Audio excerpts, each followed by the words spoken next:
এখানে যাদের জন্য সবচেয়ে বেশি বেশি যারা আমাকে দ্বারা বেনিফিটেড হয়েছে সেই সকল ব্যক্তির বড়ুয়াই আজকে এই দলের সাথে তথা আমার সাথে বেইমানি করেছে।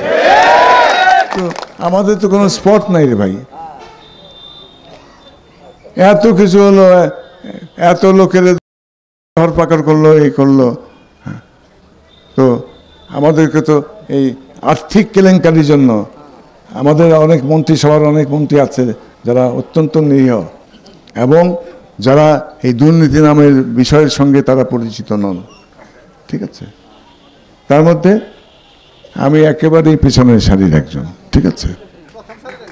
তো কাজেই আমি দুর্নীতি করলাম না, আমি ধান্দা করলাম না, আমি কোনো রকম বাটপারি করলাম না, চাতুকারিতা করলাম না।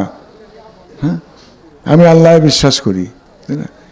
এটা কি আমার দোষ? যদি এটা দোষ হয় তাহলে আমাকে নমিনেশন দিবে না, তো কি অসুবিধা কোথায়?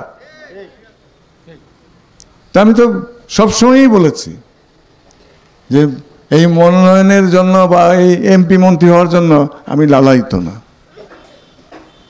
শুধুমাত্র এই এলাকার প্রতিনিধিত্ব করেছিলাম।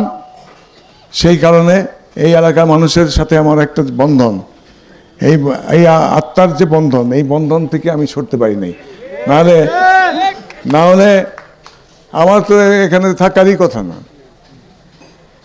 কারণ এখানে যে অবস্থার মধ্যে আমি দিন কাটিয়েছি, এখানে যাদের জন্য সবচেয়ে বেশি বেশি যারা আমাকে দ্বারা বেনিফিটেড হয়েছে সেই সকল ব্যক্তির বড়ুয়াই আজকে এই দলের সাথে তথা আমার সাথে বেইমানি করেছে।